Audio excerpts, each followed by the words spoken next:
3 வேளைக்கு சாப்பிட விட்டுட்டு 2 வேளைக்கு சாப்பிட்டா போதும். எப்படி சொக்கலிங்க முடியும்னு நம்ம முடிக்கிறாங்க. ஒரு வேளை சாப்பிட்டால் அவன் யோகி, 2 வேளை சாப்பிட்டால் போகி, உடல் நலத்துடன் இருப்பான். 3 வேளை சாப்பிட்டால் லோகி, வியாதிகளை வரவேற்கின்றான். 4 வேளை சாப்பிட்டால் அவன் துரோகி என்று சொல்லுகின்றேன். சரி, உங்களிடம் ஒரு கேள்வி. தண்ணீர் நிறைய குடிக்கணும். அந்த தண்ணி நினச்சிடாதீங்க. குடிக்கின்ற நீர் நிறைய, ஒரு நாளைக்கு குறைஞ்ச 3-4 லிட்டர். அது ஞாபகம் வைத்துக் கொள்ளுங்கள். எந்த பருப்பில் கொலஸ்ட்ரால் அதிகமாக இருக்குதுன்னு சொல்லுங்கள் பார்க்கலாம். எந்த பருப்பில் சொல்லுங்கள்? முந்திரி பருப்பு. ரொம்ப மகிழ்ச்சி. எல்லாம் சொல்லுங்கள் பார்க்கலாம். ஒன்றே கேஷ்யூ நட்ஸ். உங்களுக்கு பிடிச்சமானதெல்லாம் சொல்ல வேண்டும். மகிழ்ச்சியான செய்தி, எந்த நட்ஸ்லேயும் கொலஸ்ட்ரால் கிடையாது.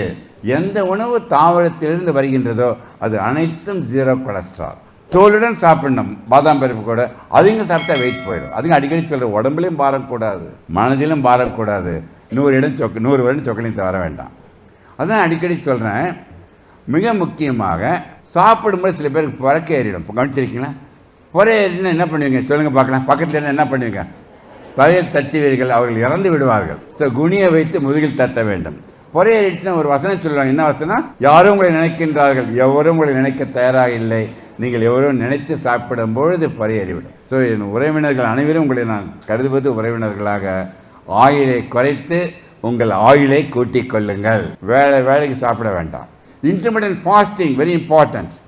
நைட்டு 7 மணிக்கு சாப்பிட்றீங்க, அடுத்த நாள் 7 மணிக்கு நீங்கள் காலையில் சாப்பிடும்போது 12 மணி.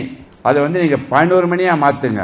ஸோ 12 + 4 16 மணி நேரம் நீங்கள் வயிற்றை காலியாக வைத்திருந்தால் உடம்பில் இருக்கின்ற கொலஸ்ட்ரால் சேர்ந்திருக்குல்ல, அது கரைத்து கீட்டோன் பாடிஸ் எனர்ஜி கொடுக்க ஆரம்பித்து விட்டால் 100 வருடம் வாழ முடியும். ஸோ பசி என்ற உணர்வு உங்கள் தியானத்தில் செல்லவிடும். அதான் அடிக்கடி சொல்கிறேன், தயவுசெய்து 3 வேளைக்கு சாப்பிட விட்டுட்டு 2 வேளைக்கு சாப்பிட்டா போதும். எப்படி சொக்கலிங்க முடியும்னு நம்ம முடிக்கிறாங்க. ஒரு வேளை சாப்பிட்டால் அவன் யோகி, 2 வேளை சாப்பிட்டால் போகி, உடல் நலத்துடன் இருப்பான். 3 வேளை சாப்பிட்டால் லோகி, வியாதிகளை வரவேற்கின்றான். 4 வேளை சாப்பிட்டால் அவன் துரோகி என்று சொல்லுகின்றேன். சரி, உங்களிடம் ஒரு கேள்வி.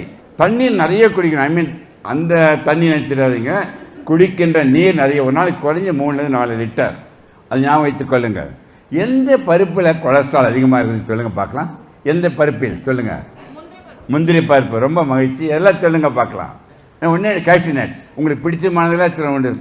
மகிழ்ச்சியான செய்தி, எந்த நட்ஸ்லேயும் கொலஸ்ட்ரால் கிடையாது. எந்த உணவு தாவரத்திலிருந்து வருகின்றதோ அது அனைத்தும் 0 கொலஸ்ட்ரால். தோலுடன் சாப்பிடணும். பாதாம் பருப்பு கூட அதிக சாப்பிட்டா வெயிட் போயிடும். அதுங்க அடிக்கடி சொல்கிற, உடம்புலையும் பாரம் கூடாது, மனதிலும் பாரம் கூடாது. 100 வருடம் சொக்கலிங்க வர வேண்டாம்.